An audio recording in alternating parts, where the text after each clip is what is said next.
So let everybody know who you are, man. It sounds like I'm about to do a freestyle when you say it like that. Man, Fuck driller from East London. regardless of what you say in the show, drink responsibly, yeah?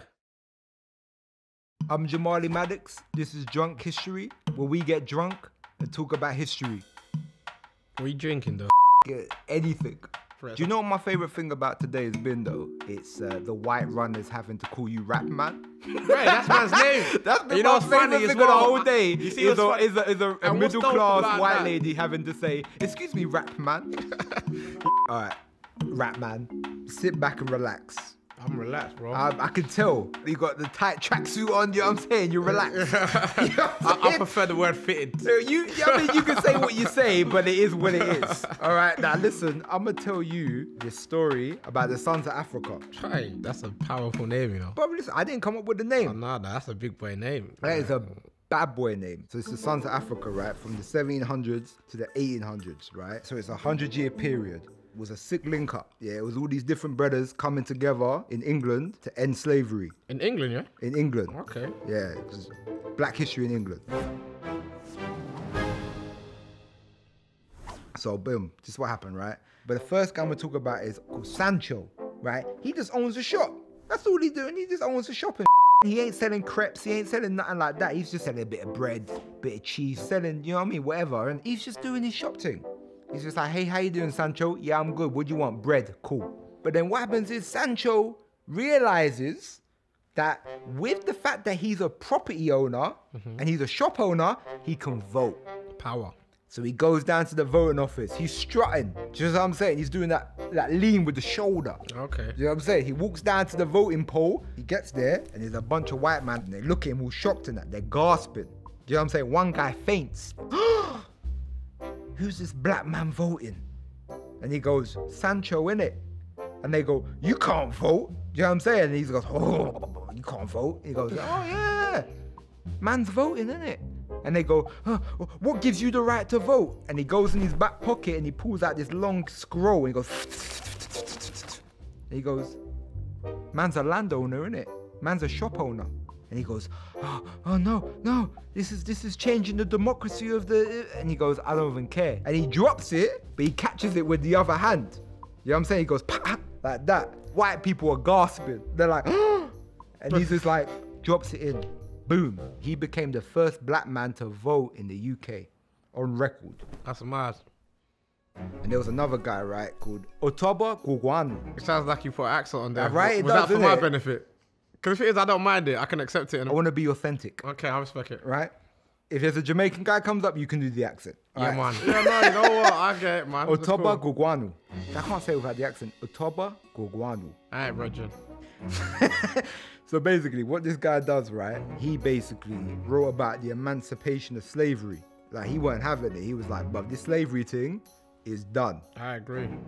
I'm over it. So he basically wrote the book. Then he said, but it's missing something. And he's rubbing his chin. And he goes, what's it missing though? What's it missing? You know what it's missing? It's missing the demand of the emancipation of slavery, right? So that's what he writes in his book. And he's rubbing his chin when he's writing it. He's like, Bob, how can I really write this? And he goes, you know what? I can't write the demand of emancipation without writing my life story with it. You know what I'm saying? And when he's writing it, he's like, you know what? Yeah, now this is a good book still. This is a decent book, you know. Because all these other guys are writing books, but this book here, this is going to be the one. And then what he did was, he tried to send his autobiography to King George III, right? He kept on sending him copies, sending him copies. But he probably sent him 4 or 5 books, innit? And he sent it to him, he was like, yo, check this book real quick. You're going to feel it, right? George is like, nah, that, threw it in the bin. Nah, not for me. He didn't even see the first page. You saw the first name. Bro, listen, he saw the parcel. He was like, Exactly iguana, right? He weren't feeling it. You know what I'm saying? And then boom, there's another guy. Oda Ekweanu. Ola Oda, right? Ola Oda Ekweanu was a slave. He was like, bub, dead that. Got his piece together, bought his freedom. He's been around the world. He gets to London, he looks around and he goes, you know what? This is all right. Yeah, this is calm. I'm gonna chill here for a bit. So boom, he's in England, yeah? He's getting mad angry, innit, and pissed off. He's looking around, he's like, yo, like, everybody's making money off slavery. And he's looking at everything. He's looking at the museums, and he goes, slavery money. He's looking at the parliament, he goes, slavery money.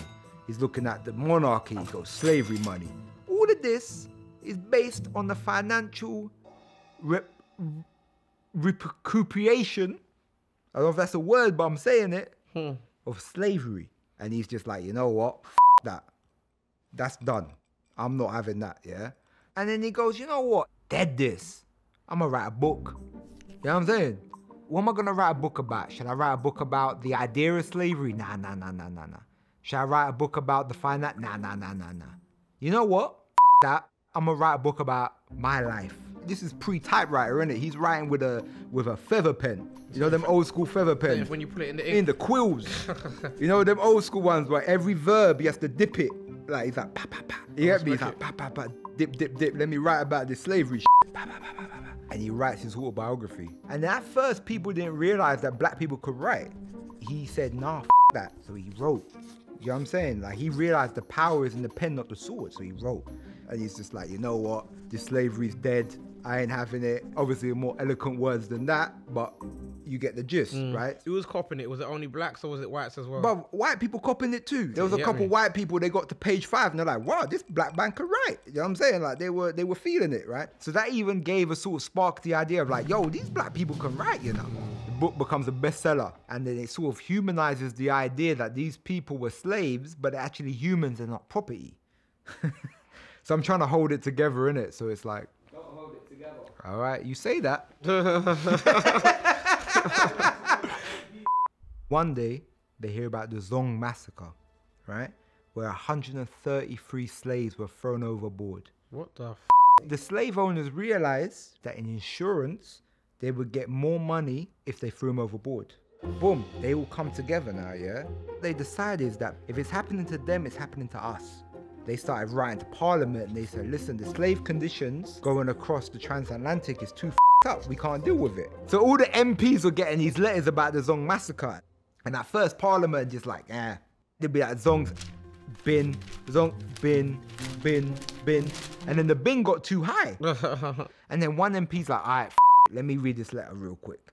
So he reads the letter and he goes, slaves overboard. He goes, rubs his chin a little bit and he goes, all right, I don't really give a but let me go see the situation, right? So he goes over and what he sees is the horror of what these slaves are having to come to. So what he doesn't end slavery.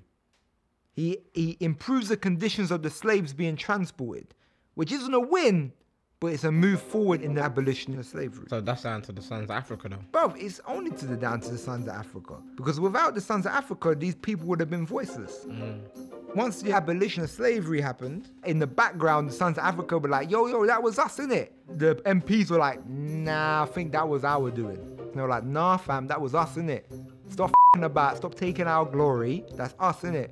But that's what happens, innit? Throughout history, they don't actually give the people who actually done the legwork the credit. Yeah, nah, that's standard. Even till today, we still don't get our credit. During this time, the Sons of Africa risked assassination, deportation, financial ruin, but they carried on. They kept on moving, they kept the thing going. And without those people, where would we be today? You gotta understand that there were so many other people in this movement that we don't even know about. Are you saying you weren't just them three, no? No, I'm talking about there's all these names that are coming across the screen right now. Like all of these people were the movement of betterment of black people across the world. Big them all up. They say black history, but there's no such thing as black history. It's just history. And that should be across the board. Without these brothers, the Son of Africa, the white abolitionists wouldn't even have the idea to free black people. I can believe that. You taught me today. I feel like I've learned. Big yourself up, man. Schools, if you're watching this, put that on your curriculum. Yeah, I don't think school's going to be watching this. Wow. Because there's just two dudes with gap teeth getting drunk. But we're not playing no gap tooth gang. Some of them ask me when me get it from. Some of them ask me when me get it from. I told them no, it's from creation. I told them no, it's from creation. Bam bam.